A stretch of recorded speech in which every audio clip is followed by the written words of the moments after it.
Hi, I'm Kraig Kessel. I'm one of the co-founders of a firm called Kraido. We specialize in design and branding. I'm an architect by training. I've been doing this since almost 40 years. My company, we're multidisciplinary. So Dave, my business partner, is an environmental graphic designer. We have product designers, interior designers, project managers, marketing folks. We have a bunch of different people. We're about 14 people. My alma mater was fantastic. One of the things it didn't do is prepare me for the real world in terms of job search. And that's something I've made as part of my mission to help young people coming out of school, to try and help them understand what it takes to get a job. And part of this, and one of the things I really want to help out it is, when you're coming out of school, what is it that you're doing? And especially design school, one of the first things you're doing is what do I look for in a portfolio?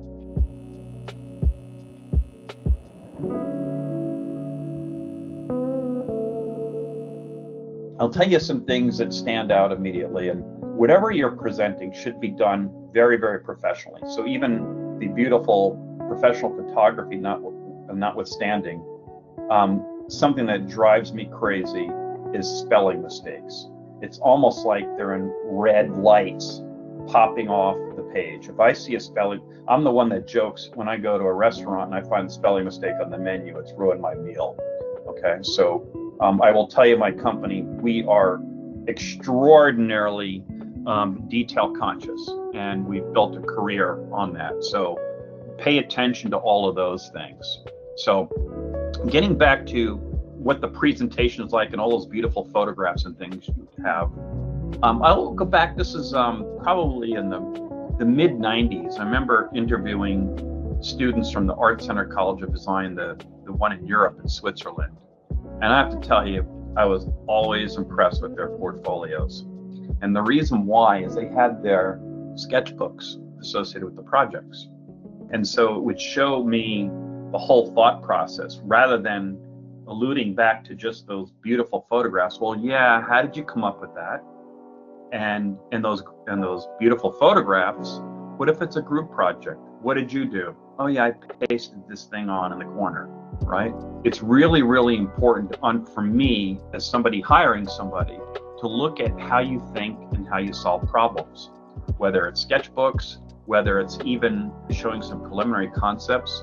I will tell you, when we present, we're taking our clients through the thought process as well. But I can tell you, to this day, and for the past almost 40 years, every single presentation we do is storyboarded, okay? It's telling a story. The same thing should also apply to your portfolio. What is the story that you want to tell? Is it how you've grown over time, the things that you've learned? Is it relative to things with specific projects that you've learned? And that can be presented in a number of different ways. Again, whether it's sketchbooks, augmented with pictures and documents, but at least everything should show the storyline, and it should be professionally organized and well done. It's a very, very, very key thing.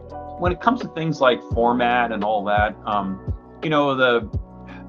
wouldn't necessarily get too cute. It's really more about conveying the content in a professional way.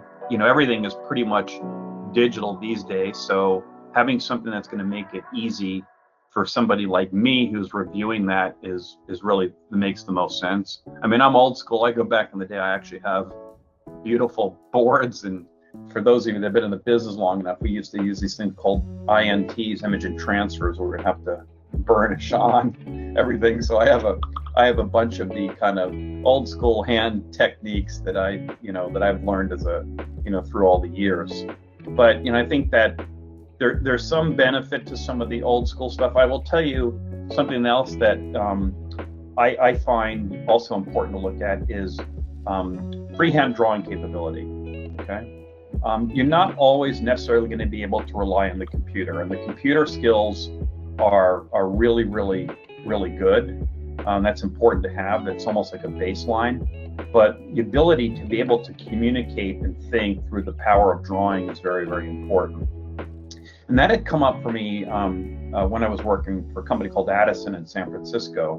One of the things that was really interesting, I was very, very fortunate. We were working on a new design program for Domino's Pizza, designing their designing their network of stores and car tops and uniforms and all sorts of things.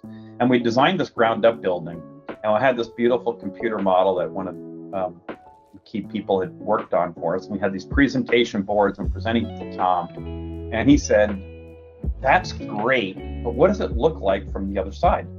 Of course, we did not have that view. And I remember he had that big whiteboard up, and I got up and I was able to sketch what it looked like in front of him. He said, "That's it. That's great." I said, we sold the idea right then and there. I had to be quick on my feet to be able to draw like that. I will tell you, even still to this day, when we do design brainstorming exercises, we're constantly drawing. So being able to sketch and to be able to draw as a designer is really, really important.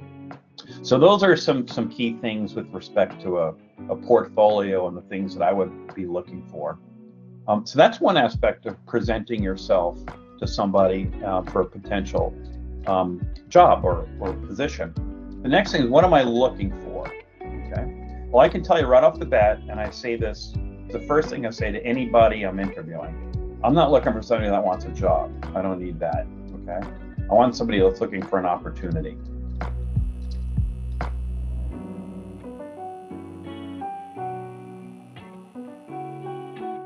And so I'm always impressed if there's somebody that's done their homework about us and understands our business. So the types of questions that we would get asked after being an interviewee are things about our business that might find somebody interesting. So that's really important. But one of the single biggest characteristics I look for is enthusiasm and passion. You can't teach that. Okay. So I can tell you, I will take passion and enthusiasm over unbelievable skills any day. Again, we used to joke about this even at Saul Bass's office, check your ego at the door, okay? Because it's not about your ideas, okay? And working for Saul, it was about his ideas, of course, and other companies, it's collective. There's something funny that we do too when we're presenting our stuff internally. We don't refer to, we use we versus I. So there's a lot of we and not a lot of I. So that kind of enters into, being able to communicate the things that you've worked on, whether individually or as a team, really looking for those sorts of things, looking for that passion and enthusiasm. Also, communication skills are important. So that's something you can develop over time. And just even, practicing maybe even before you come to the job interview. Yeah, it's understandable. Some people are going to be nervous and things like that. I get that. Whatever you can do to brush up on your verbal communication skills is important, and thinking through how you're going to approach it. And it's always hard. What do you do to stand out? And especially if you're sending resumes in. I don't know that I have any silver bullet here, because oh my gosh, it's so tough. It's a resume. I had a niece who worked for Google, and she was in their HR department. She had to review resumes for potential interviewees, and they had their own score sheet and stuff, based on what school you went to and all this sort of stuff. I can tell you, I'm not necessarily looking at that. I will tell you, and this is just me, and I don't know if this applies across the board, but a well-written introductory letter that might be, hey, I read with great interest about how you just launched a new design for Texaco, which we did. Really interested in how that worked. I'd be really interested in learning more about that and see if there are any potential opportunities. One big piece of advice, again, be passionate.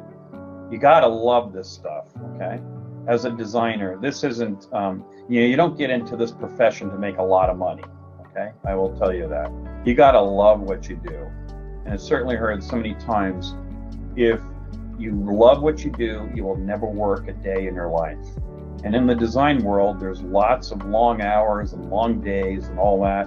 And God knows I've done thousands and thousands of those hours, but I don't regret any of it. I really like what I've done. And as a designer, one of the things that's really interesting is built world and the things that you've done around you. You get to see them and be proud of them, their accomplishments. And as you're coming out, you may not know exactly what you want to do immediately, but do a little bit of research, do your homework before you start casting the net and reaching out to anybody.